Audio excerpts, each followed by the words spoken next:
Funded Today Nation, welcome back to Get Funded Today, the Funded Today podcast. Last time we answered a very important question that could be the difference between raising just a few $1,000, maybe nothing, on the other side of the spectrum, hundreds of thousands of dollars or more. Kickstarter versus Indiegogo. Which platform should you choose? Or as Thomas mentioned in that episode, should you even go with crowdfunding? Go back and listen to it if you're still debating, as this one's going to be imperative to your success. Now today, we are going to show you how you can capitalize on Kickstarter's more powerful tool, perhaps their most powerful tool, the Kickstarter algorithm. The Funded Today podcast is hosted by world-renowned entrepreneurs and business experts Thomas Alvord and Zach Smith. To get help with your next big business idea or to take your business to the next level, go to fundedtoday.com. Welcome back to the show. I am Zach Smith. And I'm Thomas Alvord. And if you're listening to this episode and you've not yet caught up on episode 18, please do so, or you might be completely lost with what we're going to cover. Today, we are going to break down the Kickstarter algorithm so you can generate more funds for your next venture.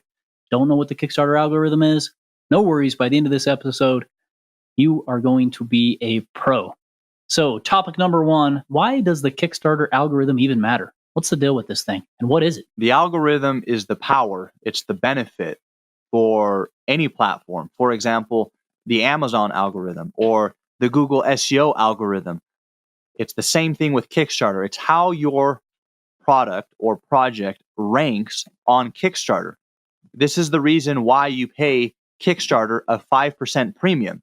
You could just go launch your own project or campaign on your own website. You don't do that, and you go on Kickstarter, and there's a reason. It's because of all the traffic that Kickstarter is bringing to the site, like you talked about on the last episode, Zach.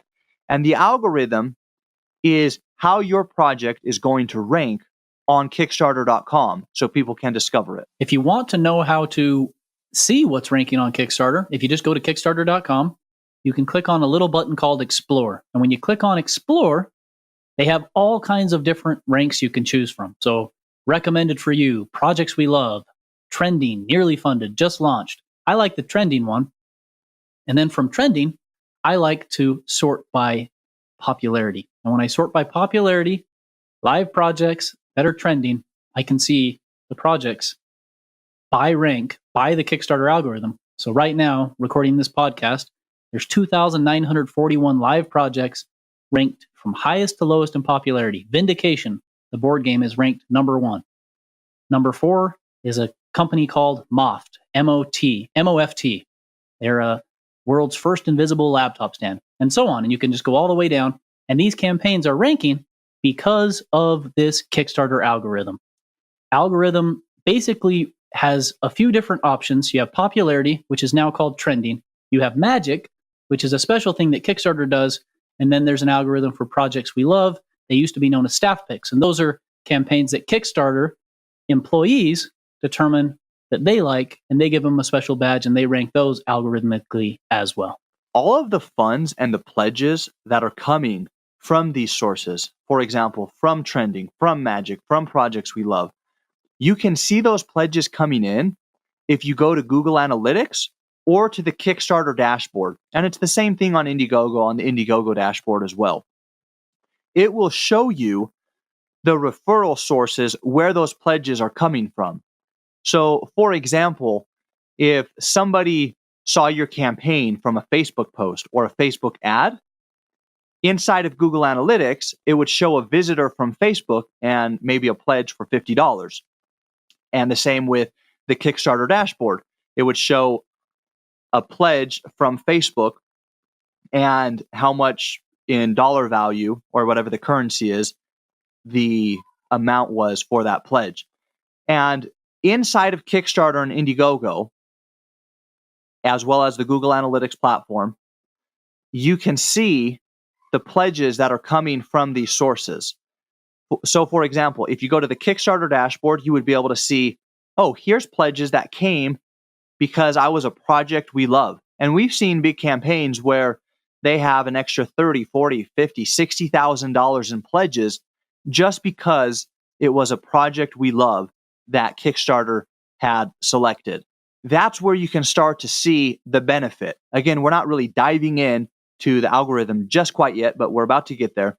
But we want to explain how you can see these pledges. We believe in something called positive externalities. You could call it the trickle effect.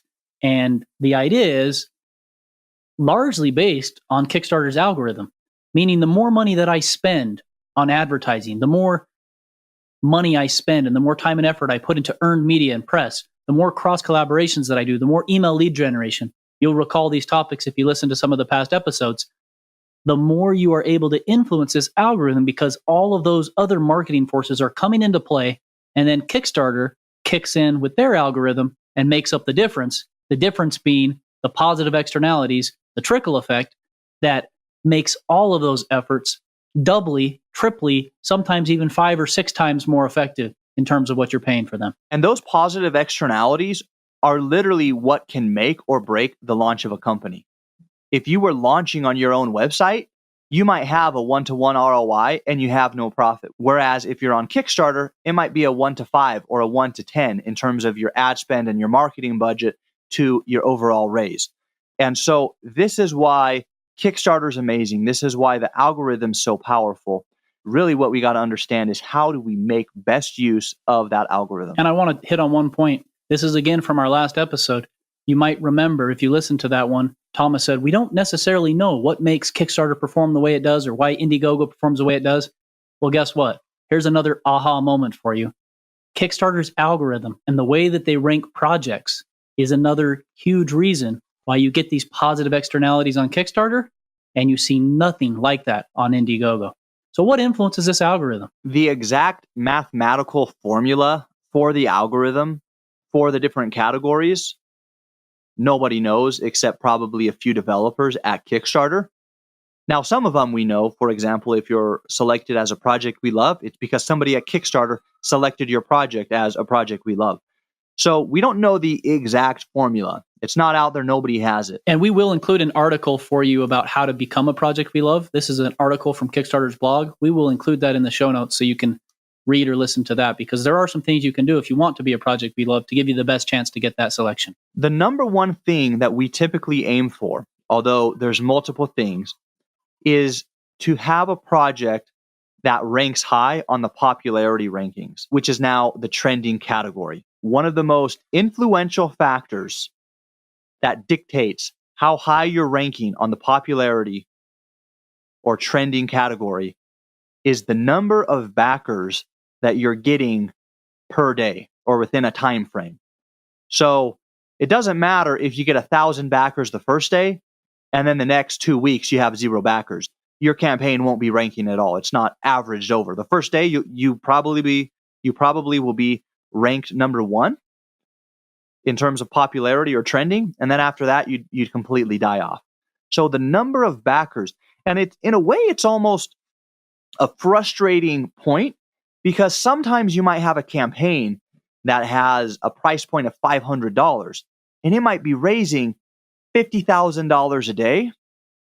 But in that case, you're only getting 100 new backers per day. And so you're not ranking that high. Whereas you might have another product or project or campaign that has a price point of $10 and they're getting 500 backers per day. And so they're able to stay in the top of the trending or the popularity category. So the number of backers is one of the most influential factors that dictate where you're going to be ranking. Now, I know what you might be thinking. Well, how do I get a lot more backers? Let me give you a word of caution. There are some random sketchy services out there that guarantee you that they can rank you higher. And quite frankly, they actually can rank you higher, but the way they rank you higher is not going to rank you higher in the categories that actually matter. Everybody I've talked to, because I went down that rabbit hole just to see what they were up to, they will say, well, you pay me this much money and I'll get your campaign to rank higher in the technology category. And you pay me this much more and I'll get you ranked this much higher. That doesn't work. I've seen it. I've had our clients do it. I've told them, don't do that. There's no need to do that. Do it the legitimate way, legitimately get backers back in your campaign. If you're trying to do any kind of fake sort of thing or manipulate the algorithm mechanically or through artificial means, it isn't going to work. Kickstarter has some preventions in place for that or something. I don't know. I mean, even if your campaign ranks higher, we've never seen it make any difference in terms of your total pledges. So The short answer is yes, you need backers, but your backers need to be legitimate. And backers matter way more than money. 1,000 backers today is way better than $1,000 today, or $10,000, or even $100,000 if $100,000 is only coming from 10 or 15 people, but $1,000 is coming from 1,000. Algorithmically, popularity based on number of backers is about 80% of the formula. Remember our episode on 80-20 and Pareto's principle? There it is here with Kickstarter's algorithm. The other number you want to shoot for, keep this one in mind, 300 or more backers on launch day. That's your Triple F strategy. We talked about that before in that episode. If you can get 300 or more backers within the first 8 to 10 hours of your campaign, legitimate, real backers from your friends and family and your fools, whoever wants to back your campaign, that's a very powerful way to rank very high in trending and to possibly take advantage of the magic category on Kickstarter as well. Now, the magic category combines a lot of interesting elements, and Thomas is going to break these down because they're a little technical. And this is one you really want to try to rank well in as well, but it's a lot harder to track and a lot harder to measure. But it is very powerful to rank high in magic because Kickstarter puts a lot of clout into magic and has a lot of exposure on their website for campaigns that are ranking high in this category. When you look at it, Zach, most of these metrics come down to how much exposure you're giving to Kickstarter or how many backers. Here's an interesting fact. 80% of all people who back a Kickstarter campaign are actually serial backers, meaning if for every person backing a campaign, there's an 80% chance that that person is backing a campaign for either the second or subsequent time. 15 million backers in that category. Yeah, and our listeners can go to kickstarter.com/help/stats. And Kickstarter shows these numbers. But basically how the numbers break down as it is right now, as we're recording this, Kickstarter has had 15 million backers with about 5 million repeat backers, which means, obviously, that 10 million backers have only backed one time. Well, that means you have 5 million backers that have backed for around 50 million total pledges because they show how many pledges they've had. Basically, the numbers comes out to 80%. So Kickstarter wants more backers, or at least that's how their algorithm is attuned. Yeah, Kickstarter believes in that customer lifetime value. And because they believe so much in that customer lifetime value, their algorithm, as far as it relates to trending popular, is heavily weighted towards bringing new people to their platform. If you can bring new people to their platform, Kickstarter knows they're not just going to back your campaign, they're going to back future campaigns. And so they want to reward you and rank your campaign a little bit better. Now, there's a couple other things that go into the trending algorithm before we get into magic. Conversion rate. Again, if you send 100 clicks to the website and 10 of those convert, that's a 10% conversion rate. If you send 100 visitors and only 1 converts, that's a 1% conversion rate. Kickstarter is going to look at your conversion rate. And if your conversion rate's better, they're going to rank you higher. Video embeds. There's ways for your Kickstarter video to be embedded, just like you embed a YouTube video. If you get picked up by press and they embed your video, or if you embed the video on your website, which is absolutely what you should do, then that gives Kickstarter more exposure because their links are on third-party websites, and third-party websites help with SEO. And SEO is a long-term strategy, and everything Kickstarter does is for the long term. They're all about the customer client lifetime value. They're a public benefit corporation, so they want to make sure they're around for a very long time. They're going to reward you for those types of things. And then finally, video plays. Video plays are how often people are watching your video. The more video plays, again, the more Kickstarter exposure is going to happen. Now, like I mentioned before, 300 backers in day one is better than 30 backers over 10 days. Time frame matters too. 24-hour period is better than a 1-week period. However, the algorithm does seem to have a trailing 72-hour type of an effect. So if you got 1,000 backers today and you got hardly any the next day, you wouldn't immediately drop out of popularity. It tends to trail off over that 24 to 72-hour period. And that's why your strong launch is critical if you want to immediately take advantage of all of Kickstarter's millions of people, as we talked about Alexa rank and total number of visitors to a website on our last episode. Going to the magic category, magic combines all sorts of factors, including user activity, previous pledges, etc., at least from everything we've gathered and what we can see. And this is actually why we focus primarily on Facebook ads and not so much on Google ads. Sometimes people will ask us, why do you not run Google ads? Why do you focus so heavily on Facebook ads? And there's a few reasons for that, actually. Google Ads are a long-term play in optimizing and remarketing. It actually takes a while to build out a robust and good Google Ads strategy. And Facebook, it's much better at driving direct traffic, driving pledges, driving it to scale, finding your audience you want. Google search can't really scale, right? People searching for your product or product category or keywords that people might be searching for. You can't really scale that, and you really need to optimize your ads. And the display network, where a Google ad shows up on some blog or some other website that is displaying Google ads, that can take a long time to optimize. And also Google cost per click is a lot higher. So Google cost per click or Google CPC makes sense if you have a massive campaign with lots of traffic and you're going to remarket to them. Maybe your campaign has already raised 200,000 or more and you've had a lot of visitors. But Google ads are not as good as Facebook. And that's where we focus on the Facebook ads, both because it drives pledges, but it also helps with these algorithms. Now, I just wanted to read directly about Magic. Magic is interesting. Even though trending and popular is the most important one to try to rank for because of backers, here is something directly from Kickstarter's website. The question gets asked, how does the Magic search filter work? And then Kickstarter answers it like this. And this is about 7 months ago that they have replied, but it's been like this forever. The default sort of our advanced Discover tool, Magic, displays a rotating cross-section of compelling projects on Kickstarter by surfacing a mixture of projects we love and what's popular from each of our 15 categories. In order to exhibit the creative spectrum of our community, we've designed the Magic sort to be dynamic. This means that it refreshes often. If you see your project pop in and out of this magical sort, don't worry, it will still be searchable using the other finite sorts and filters. This is interesting, and let me point out why it's interesting. The default search on Kickstarter is Magic, and so you need to be taking advantage of that one as much as possible, because people who go to the page by default are going to see campaigns that are ranked by Magic and not by trending or any of the other types of searches. I think that's an important distinction to make. So keep that in mind as you are building out your launch strategy and as you are determining how to take advantage of the algorithms on Kickstarter.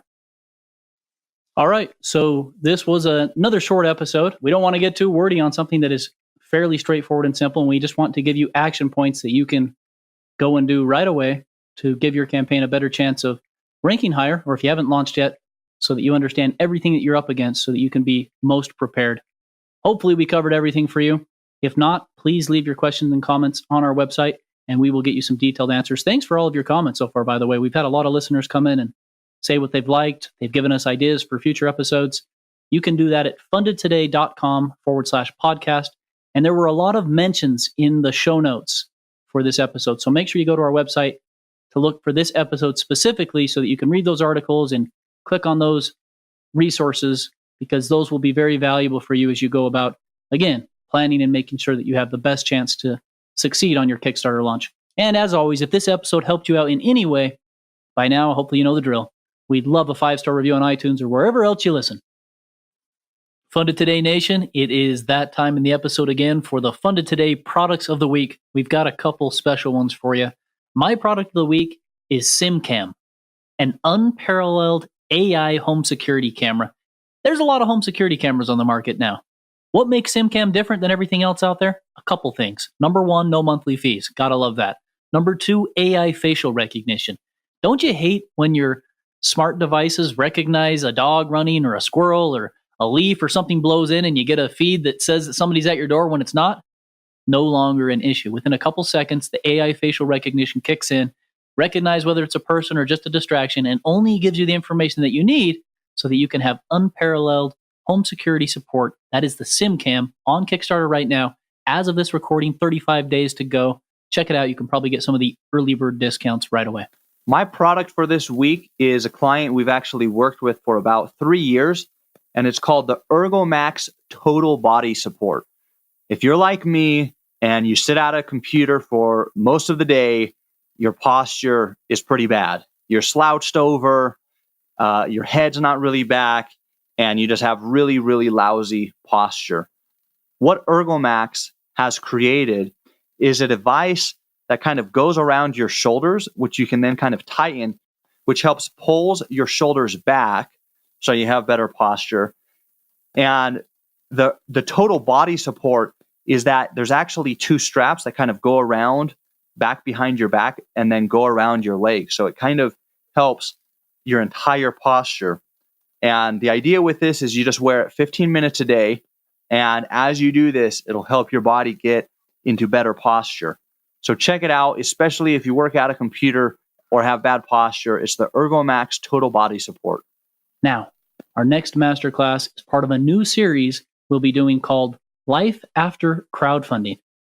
All we've talked about is crowdfunding so far, aside from a couple of the things that we do in our own lives that help us as entrepreneurs. We want to tell you what happens after you've had a successful crowdfunding raise. What do you do? What does that look like? What are you supposed to do? How do you go from raising $1 million to creating a multi-million-dollar company? What happens if your campaign fails? What happens if you want to relaunch? We want to go over all of these types of things with you to talk about what your life is going to look like after crowdfunding so that you can become full-time serial entrepreneurs like many of our creators and like we do, like Thomas and myself do. After you've raised a lot of money, your entrepreneurial journey to becoming a successful long-term business is actually just beginning. But don't worry, we've been there. We're going to guide you through that process so you can avoid all the pitfalls and mistakes we made and take your business to the next level. Part 1 of that series begins next Wednesday, so make sure you're subscribed and tune in then. And as always, remember, don't wait until tomorrow. Get funded today. Funded Today is the worldwide leader in rewards-based crowdfunding on Kickstarter and Indiegogo. Combined, they have raised over $200 million and counting for thousands of new ideas and inventions worldwide. If you've got an idea for a new product or invention, visit fundedtoday.com to speak with one of their experts.